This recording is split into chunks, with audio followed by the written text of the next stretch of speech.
Hey everyone and welcome. Well, the BBC just can't help themselves, can they? They can't help being biased, they can't help being corrupt, and they can't help gaslighting every single one of you. And I do believe that we have rotten politics, and I'm not using that as an exaggeration.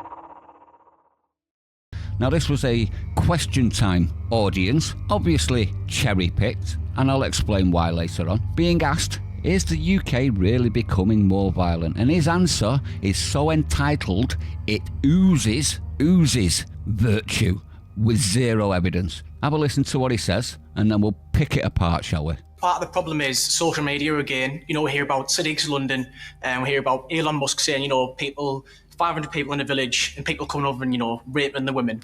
That's insane. I think the problem is that people are living on their phones and they're actually going out there in the streets.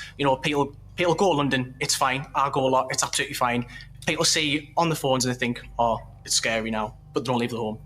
So there you go, everyone. It's not the facts that you see with your eyes. It's not the facts of the ONS data showing that all major crimes are going up and violent crimes are going up and rapes are going through the roof.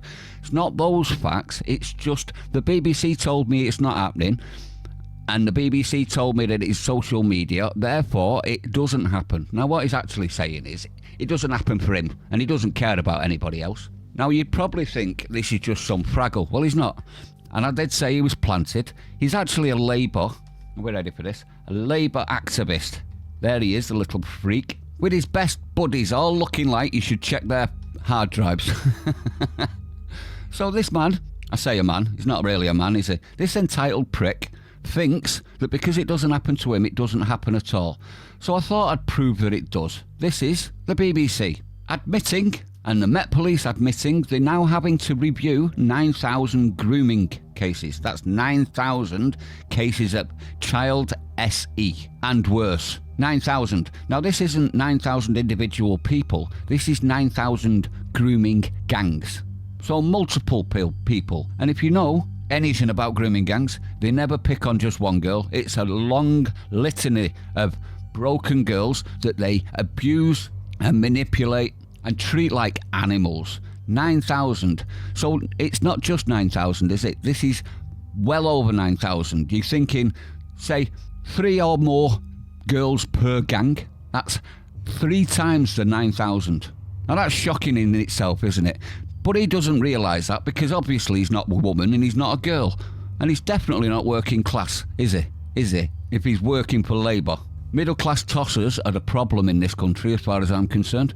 What they're doing is they're voting for virtue and talking about virtue and protesting for virtue and completely ignoring the facts that we're slapping them in the face over and over and over with, and just blaming social media because we're able to slap them with the facts using it. Absolutely disgusting as far as I'm concerned. And I would actually say this man's supposed to be a teacher. Guess where he's a teacher? County Durham. So let's have a look at County Durham's ethnic breakdown, shall we? Here we go.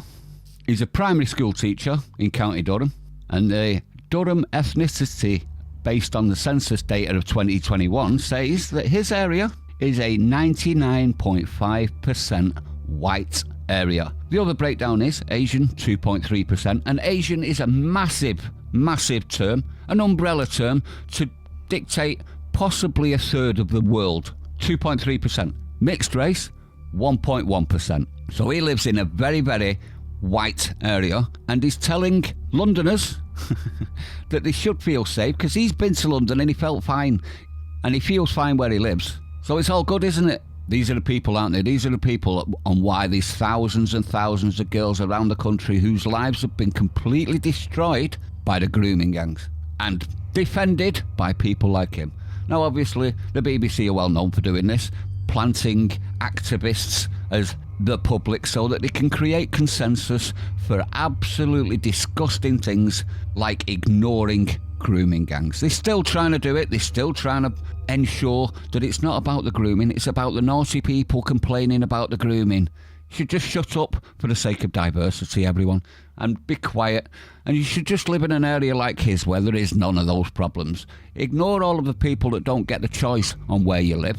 Oh, they're beneath him, aren't they? Now, obviously, it's not just grooming that's making the people feel unsafe. It's also the forced copulation, I'll call it, because of YouTube's restrictions.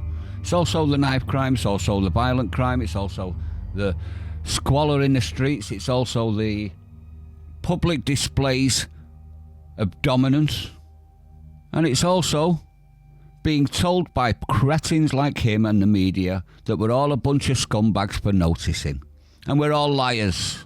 Let me know what you think though. Stay sane. I'll see you on the next one.